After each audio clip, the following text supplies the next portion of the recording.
Sakamoto Days Episode 1 is officially out on Netflix, and I have a lot I want to say. While I don't have the borderline religious devotion to this series that I have for Dandadan, I've been reading the manga, and I really like what I've seen. I sat down to read it, and I didn't stand up until I was over 50 chapters deep. So let's get into Episode 1 of the anime, where physics is just a suggestion. Welcome, friends. I'm Merlin with a Y, a certain famous wizard's less talented but more attractive cousin, and I want to talk about the show that is basically a mix of John Wick and Gintama, and I love it. Starting with this complete mad lad, Sakamoto Taro. We start with seeing him take out some jobbers, but that's not what impressed me. What impressed me was that this man saw a cute girl working at a convenience store and married her. I've lost count of how many times I see someone cute working behind a counter and do nothing, because they're just doing their job and I don't want to bother them. But this man fell in love at first sight, then put a ring on it. He has a simple job he's content with, a beautiful wife, a daughter who loves him, and he's a trusted member of his community. This man is an icon. Yeah, he's gained weight, but I don't think his wife minds. Sakamoto is a breath of fresh air for a shonen protagonist. Kind of like Kafka in Kaiju number 8. Sakamoto is an older man, he has a wife and kids, doesn't talk much, and generally keeps to himself. Compared to the average rambunctious teenager that's usually the main character in a shonen, he's about as far away as you can get. Yet it doesn't stop him from being relatable and entertaining. Even if someone having their life together to that point at 27 years old is crazy to me. And yeah, he's 27. He looks like a 40-year-old dad who works in construction or something. You know, fat but strong, beefy. And now that I think about it, he has a 6-year-old kid. So he had a child at 21. So yeah, very different kind of main character. As you can tell by how he imagines methodically killing a guy within the first 6 minutes. Which leads us to the next main character, Shin the Clairvoyant. He's basically the Shinpachi of the group, the straight man, but he also has his own interesting traits that give him some extra flavor.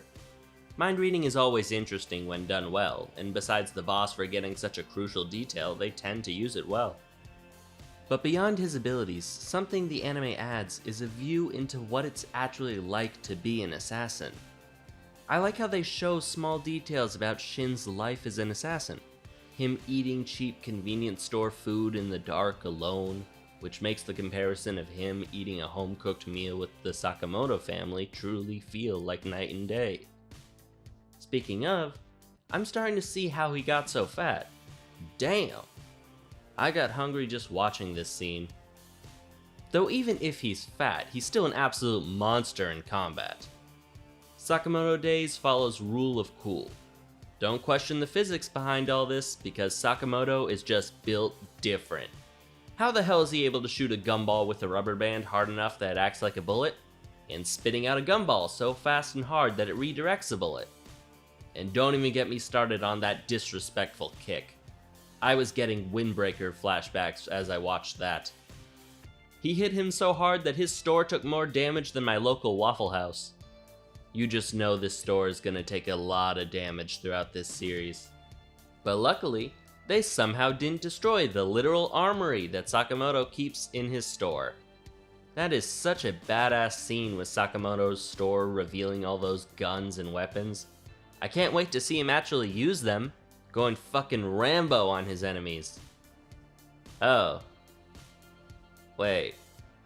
What's the point in having all those weapons if you're never going to use it? It's a shame we never really get to see Sakamoto go full guns a-blazing, but him using random crap from his store makes his fights way more memorable. Overall, Sakamoto Days is basically John Wick plus Gintama. The basic idea of a former hitman trying to live his life, but his past keeps coming back, trying to drag him back in. The only difference besides the anime bullshit is that Sakamoto hasn't lost his family. He still has people to protect and isn't a grieving man out for vengeance. That plus the absurd over-the-top comedy and slice-of-life aspects that remind me of Gintama makes this a real treat to sit down and enjoy. I had a great time watching this, and I'm happy to see that everyone who was talking about how bad the show was going to be has been proven wrong. While I do plan to cover the series going forward, I think I'll do that in YouTube Shorts form instead. Some stuff is going on in my personal life right now, and I'm not in the best headspace. But I still want to share my thoughts and entertain you fine people. Thank you for watching till the end of the video. Please like, comment your thoughts, and subscribe. Let me know what you think of Sakamoto Days, and how he flexes over us weebs by living a happy life with his wife and daughter. I'm Merlin with a Y, and thanks for listening to this old man ramble.